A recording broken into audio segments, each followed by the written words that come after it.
attempt from near the middle of the field. For the win. The snap, the hold, the kick by Miles is on the way. It is good! Coyotes win! Coyotes win! Coyotes win! Coyotes win! In double overtime. Football is a game of peaks and valleys, and Saturday's battle with Weber State had plenty of both. How's everybody doing? I'm Jay Elson, and this is Coyote Corner. Well, since moving into the Dakota Dome in 1979, the Coyotes have been nearly unbeatable in home openers. Saturday, South Dakota sought its 14th straight victory in its 2016 Dakota Dome debut against Weber State. The last time the Wildcats and Coyotes got together, a guy by the name of Joe Glenn led USD in receiving. That was back in 1970. Both teams scored 21 points that day, but Weber State got there real quick this time. First drive of the game, Landon Stice with the pick six, the first of 3 straight turnovers for the Coyotes. Wildcats would lead 21-0 just 6.5 minutes in. South Dakota got the offense going from there. 21-7 now. Chris Strevler on the delayed quarterback draw. No one will catch him. Strevler ran 23 times for 125 yards and 2 touchdowns. 28-14 after one. The scoring surge continued into the second. Strevler to the air this time. Great pitch and catch with Shamar Jackson. 18-yard scoring strike, and South Dakota down just 7 at the half. Wildcats pull away again in the third. Jadrian Clark looking deep for Darrell Denby. He hauls it in for a 47-yard touchdown. Weber State took a 42-21 lead into the fourth. Back come the Coyotes again, and it started with defense. Adam Harris with his first career INT. It set up a touchdown, which cut the deficit to 14. South Dakota strikes again just a few minutes later. Strevler up top to Brant Van Roekel. That covers 42 yards, and it's a 1-score game. Yotes would get one more chance to complete the comeback, and they do on 4th and 13. Strevler to Jackson again. We'd go to overtime, tied at 42. Jackson wasn't done. Coyotes got the ball 1st and 13, makes his 3rd touchdown grab of the day to give USD its first lead, 49-42. Weber State answered to force a second OT, but they would not score this time. Taylor Hintz wide right from 36 yards away.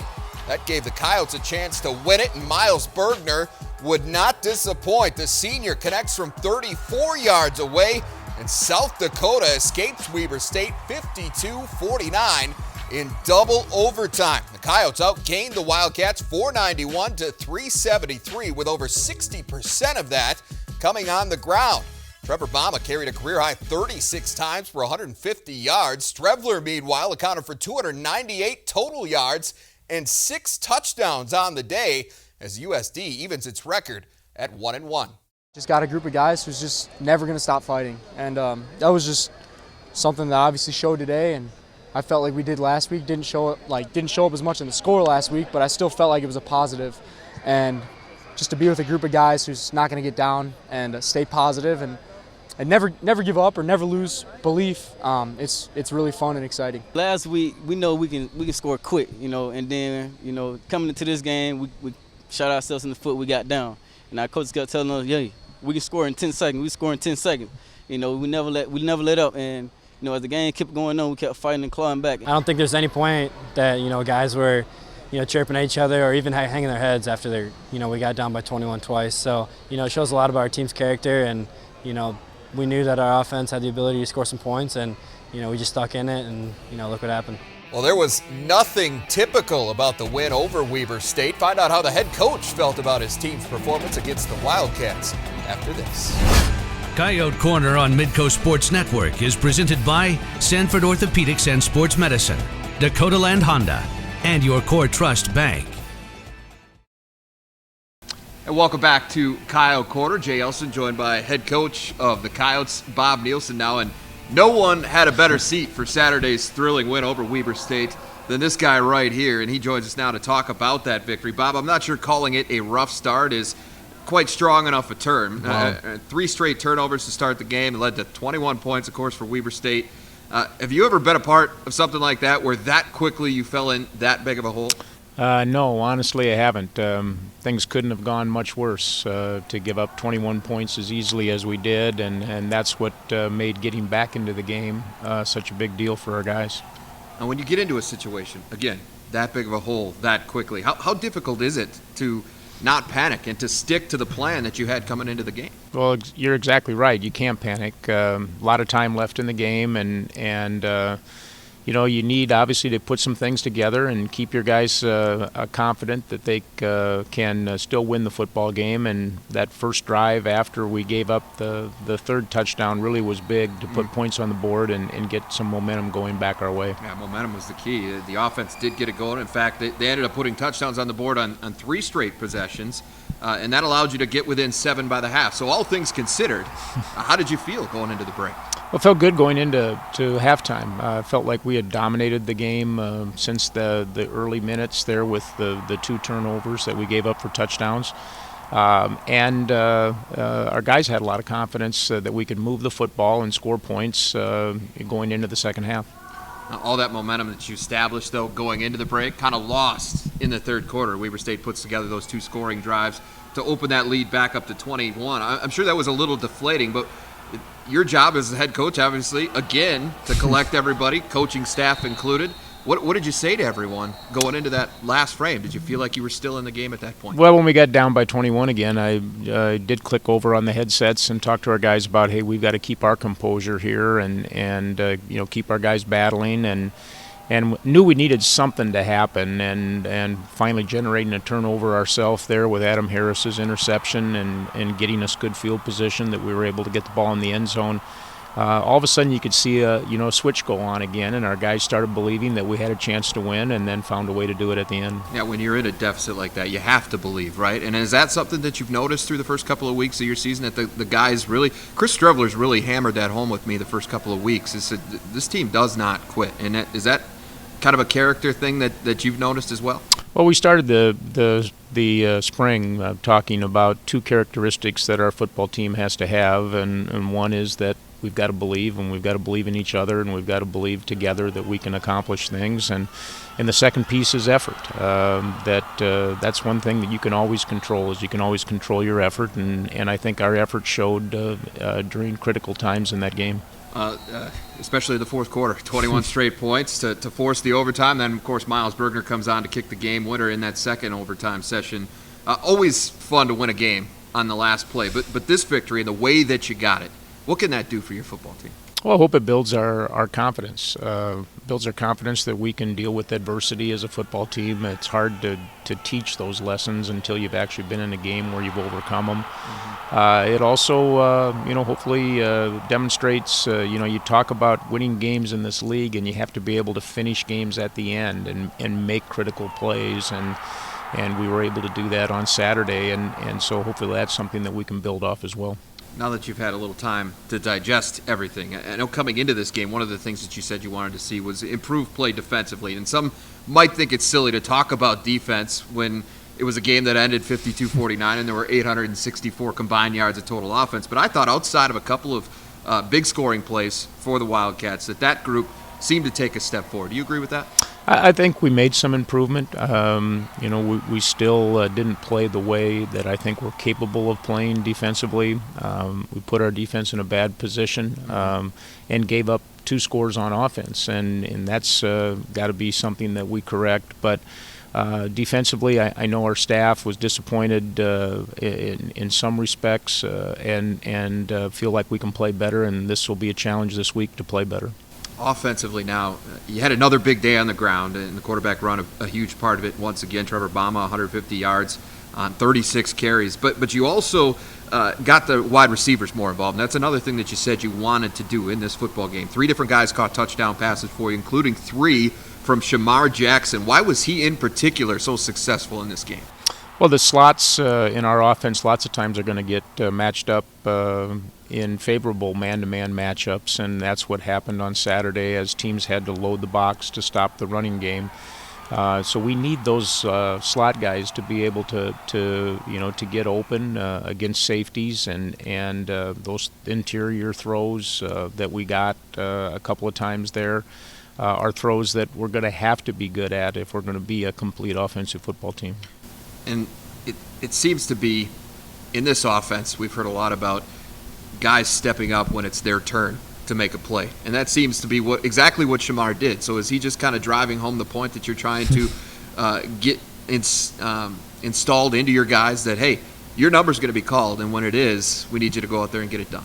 Well, part of being a good offensive football team is you've got to find ways to be able to distribute the football to a variety of people, and it may be a game where you're not one of those people that gets the ball a lot, and it may be a game that you are. And so I think that's a perfect example of a guy who stepped up at the right time and made plays. Well, I hope you were able to enjoy it just a little bit. It was probably a little tough on the ticker at times, certainly, but those games are fun. They're few and far between, so then again, maybe that's kind of a good thing from a cardio standpoint. All right, well, stay tuned, folks. When we come back, we're going to put a bow on our coverage of that win over Weber State with help from Midco SN analyst Andre Fields. Saturday storylines coming up next. We've seen how the thrilling win over Weber State unfolded. Now it's time to consider the why. What things contributed most to the game's outcome? And for more on that, we bring in Midco SN analyst Andre Fields. It's time for Saturday's storylines. Character counts, Andre. And the Coyotes had theirs tested in a big way. They fell behind by 21 points on 2 different occasions, but they never crumbled. Now, we've heard what some of the players had to say about this already, but I want your thoughts on this. What does this tell you about this football team? Well, the first thing it tells me, Jay, is that they've bought in, or they are buying into what Coach Nielsen brought in the offseason, at least offensively, and I would say probably for the whole entire team. They know that they can score fast. They know that as long as they continue to be themselves offensively, and I guess in this case defensively, that they're going to be able to be in a lot of these ball games. You don't get a lot of that usually right away. It takes a while for the new regime to kind of get their roots settled in, but I think by coming back from 21 twice, it showed that they already believe in what they're building here at USD. What's it say about the quarterback? Definitely says that he is going to be the guy that they can lean on. He took a lot of shots, but he kept coming back. 106 offensive plays, and to not let anyone on the team, offensively or defensively, get down when they fall behind by 21 very, very early in the game.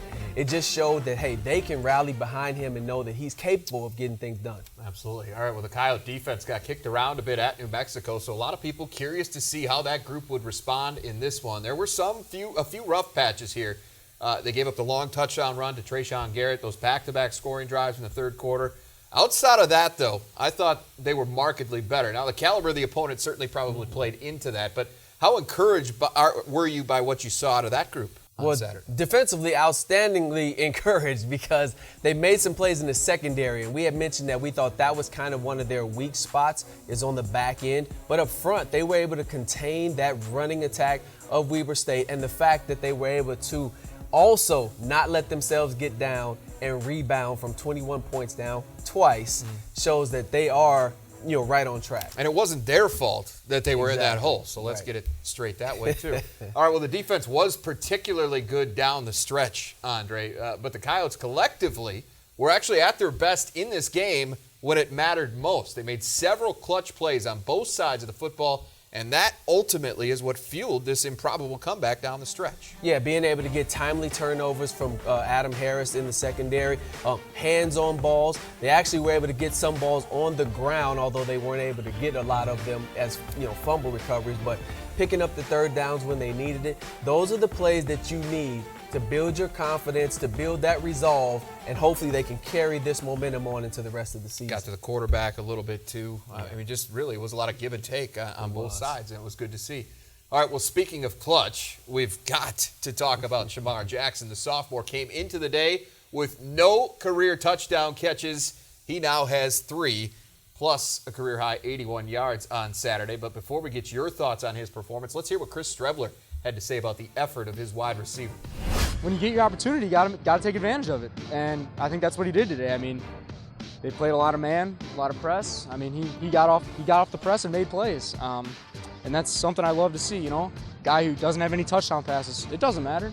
He's going to make plays for you. He's going to fight, and I think that's a good message to everyone on the team. That you never know when your opportunity is going to come. Could come today, could come week 11. You never know.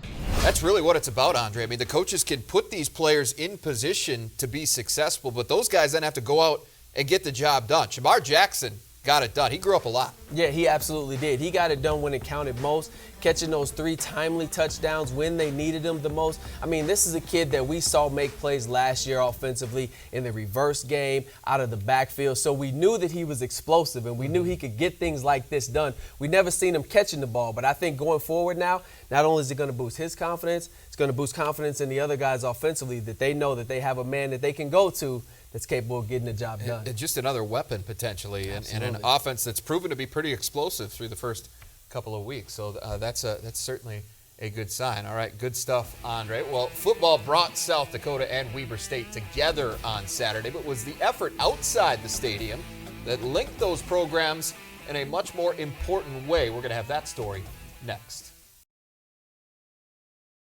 And welcome back. Well, football is a game of entertainment. The hard hits, big plays, thrilling wins, and of course, some tough losses. But it also provides a platform for opponents to come together when another is in need.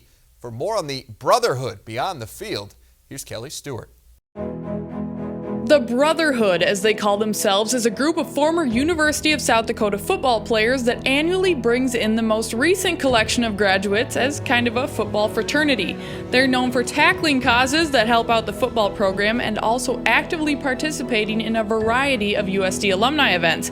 As proud alums, they're all about the Coyotes, but this past week, the Brotherhood extended their efforts to help out the opponent. After watching the Yotes in New Mexico, Dave Hultgren, a Hall of Famer defensive end for South Dakota from 1975 to 78, was researching the Weber State football team. He found out more than just their win-loss record and stats from their first game of 2016 at Utah State. The story came up about Sarah Hill, who is the wife of head coach Jay Hill.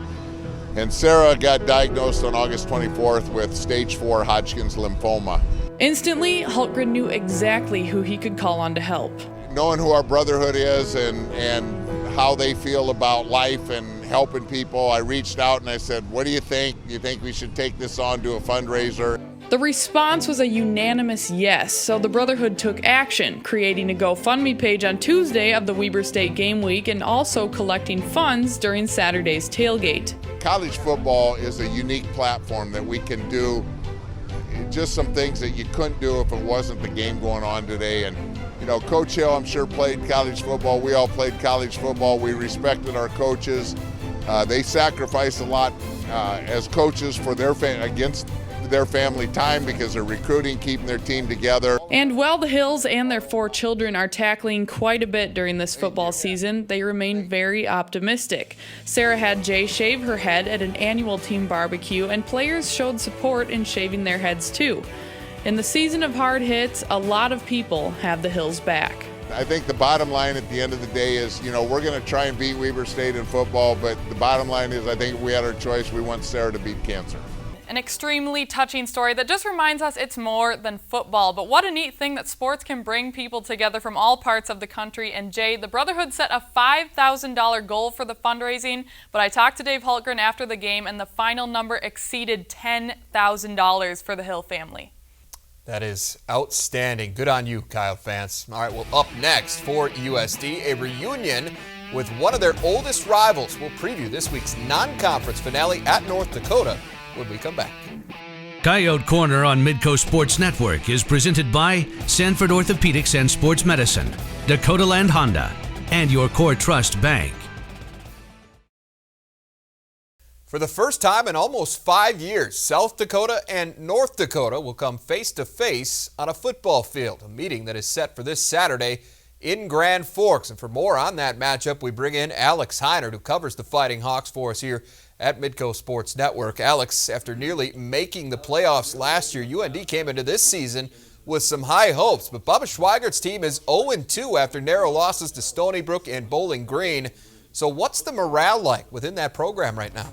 Honestly, I think the morale is pretty good, about as good as it could be considering they are 0-2 at this point in the season. This team did have high expectations after a 7-4 campaign. They were ranked by pretty much every publication going into the season, and so losing at Stony Brook and losing at Bowling Green are tough to take, but certainly coming off a narrow 1-point loss against an FBS opponent and a team that was the defending MAC champions, nothing wrong about that. This team has high hopes for this week at South Dakota. I think morale is actually pretty good. Now the North Dakota offense, led by sophomore running back John Santiago. This guy's rushed for 100 yards or more in 10 of his first 13 career games. What makes him such a special player? I think Santiago is a special player, first of all. He's a great blend at the running back spot of great straight line speed, but he also has such shiftiness. He's so quick, he can make the first man miss just about every time he touches the football. And even though he's only 5'9", 180, 185 or so, there's a lot of power there. A great stiff arm from this kid. He just has a knack for finding the hole and hitting pay dirt. He is really, really fun to watch and can go for a big one at any time. Finally, what's the approach for UND in this game? A lot will be made about the rivalry, but do the Fighting Hawks see this as a must-win regardless of who they're playing? I think it is. I mean, this is a team that their motto is, hey, we're going to take things day by day, week by week, and so every game is obviously the biggest game on their schedule. But now, staring at 0-3 if you don't win this game against the Coyotes, it is a huge game, and obviously a big rivalry game as well. But they want to open up their home season with the win, and then going into a tough road game against Montana State, they want to have a little momentum, and a victory over South Dakota would certainly do that. All right, thank you, Alex. South Dakota again visits North Dakota Saturday afternoon in Grand Forks. Kickoff is scheduled for 4 p.m. at the Alaris Center, and you can see that game right here on Midco SN. All right, that is our time for this week. For Kelly Stewart, I'm Jay Elson.